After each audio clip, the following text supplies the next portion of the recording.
Don't we ever get tired of like the introductions? Well, anywho, I don't really remember my childhood like most people do.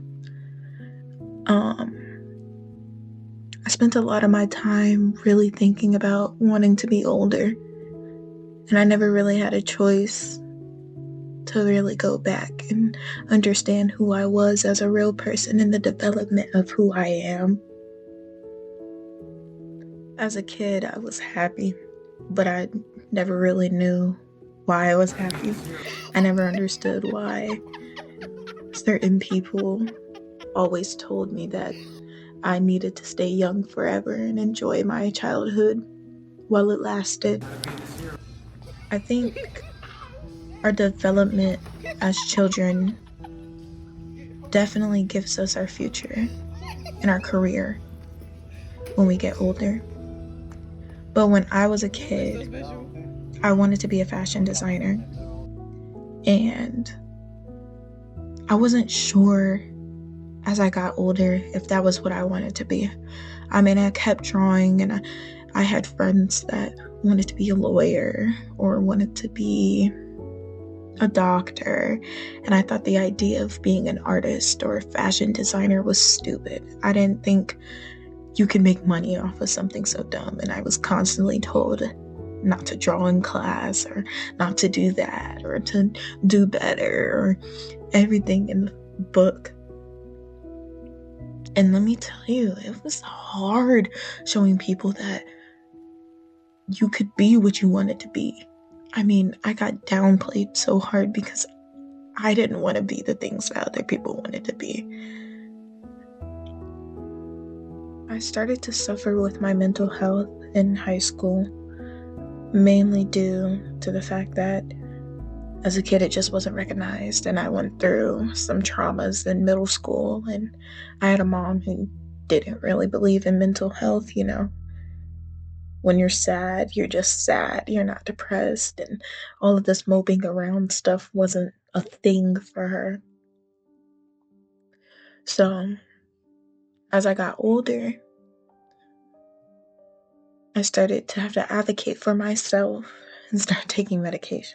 And the medications completely doled out my mind, and all I could do was create things on the feelings that felt like literally nothing. That's all I had. I didn't feel anything anymore, so I couldn't create the beautiful, intricate paintings that I used to create. But as I went through this weird phase of needing another medication to stabilize that medication, a lot of things got more hectic, and the art got just as chaotic. And I appreciate the chaos that came from that time in my life. But now that my art has dialed back, I find it easier for me to understand what I was going through. When looking back at these drawings and these paintings, I see a person that I wasn't able to see when I was in that moment. I think a lot of the times I coped with the things I was going through with laughter. I found everything really funny, and I found so much joy in the things that really didn't make sense. And then I started to realize that I found joy in the little things in life that normally people don't recognize. And that was okay for me. That was just enough for me to find the beauty in the things that other people couldn't even imagine caring about. And as I progressed and got through high school, I realized that the better my art got, the more I understood myself. And the more I understood myself, the happier I was. And that was the place I really wanted to be when I got into college. And when I got to college, I almost lost my mind. I fell down this loophole of constantly being stuck in this art block and not wanting to do anything. And I don't know if it was the sadness of being stuck in school again or just trying to figure out things in the college perspective and not the high school perspective. It was a lot different than what I was used to. as I went through my life, I've had this back and forth with myself. And it's been a game of you're not good enough and you're great and you're amazing and you can do so many things. And at some point, I had to find the in-between. Because not believing in yourself humbles you. But believing in yourself brings you courage. It makes you want to do those things that you love. My only problem was I didn't want to do the things that I love because I didn't have that part that I loved about myself. I had to develop love and care for myself through heartbreak and laughter and everything under the sun. I mean, you really couldn't tell me where I was going. You couldn't tell me how to get there. You couldn't tell me how to make my personality how it is now, how to fix something that's broken. You couldn't tell me any of that. And I personally couldn't tell you that either, because I don't even know. I find myself using a lot of art in this video because I feel like a lot of my life was structured around art.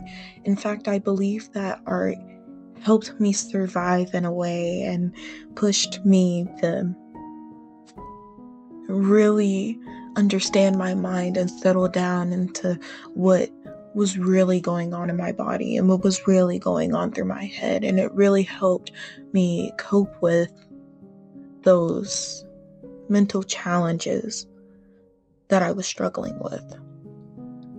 I did have fun things on the side, it wasn't always about art, but when I got to my senior year in high school, it was all about art. It was all about art. I was in the classroom 24/7. I spent the majority of my periods in my art class. It was all about art. I was constantly painting inside and outside the classroom. So it's not just about this storyline of just art. It's about the development of how art has benefited me throughout the years and has consistently kept me focused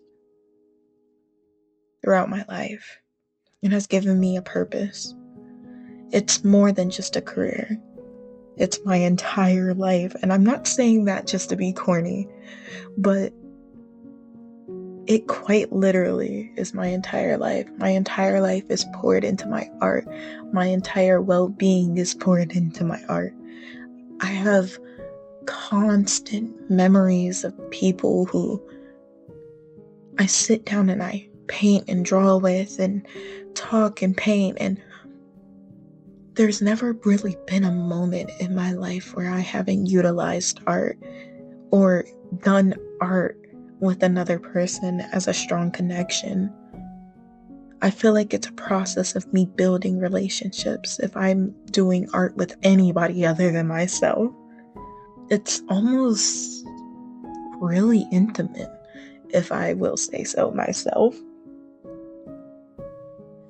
I think the ending of this is hard to talk about, as it sounds like it's coming up on a conclusion of my life or career, and it's really not, because my career is just starting. I feel like I ended up in a position that I never thought I would be in as a kid.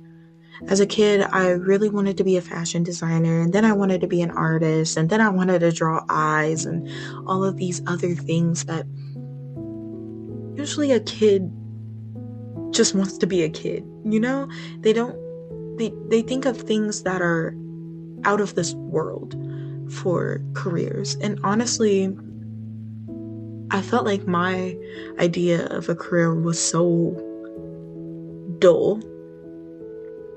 And I used to ask myself, I wish you would have chose something more productive, more involved, more different. But in the end, I still ended up becoming the thing that I wanted to become. I realized being a doctor wasn't what I wanted to do. Being a nurse wasn't what I wanted to do. I realized that no matter where I'm at, I belong in the arts.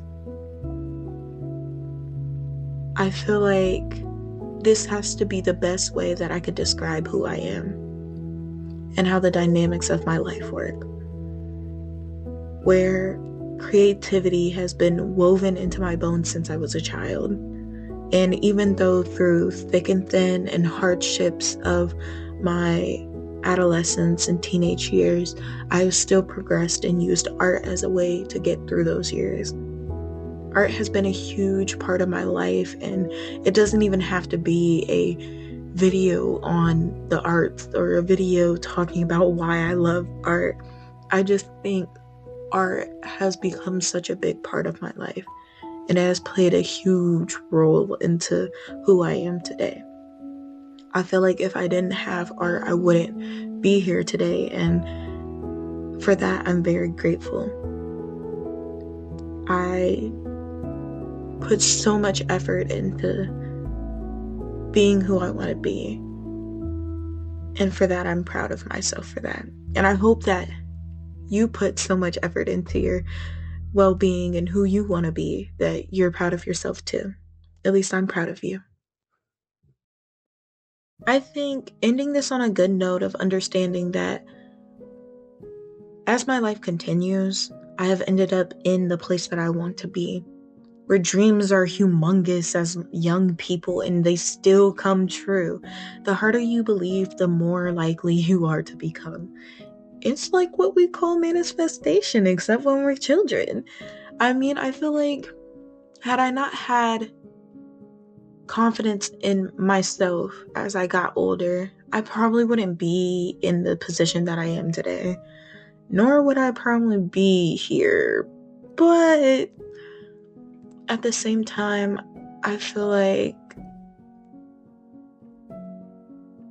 art has become a little more than just my personality.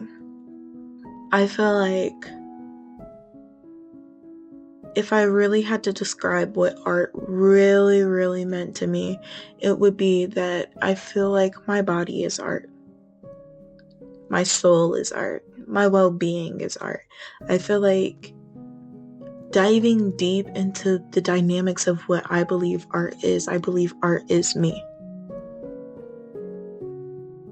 And that's why I feel like featuring art is the best way to describe me.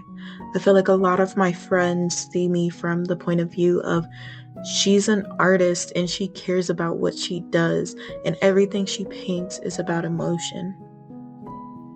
I feel like that's my entire life. I wouldn't say my entire life. I do things on the side that aren't exactly art related. But at the same time, it's just my majority of what I'm doing on a daily basis, from school to work to home, is art. And I cherish those moments. I always will cherish those moments. But this is the story on me.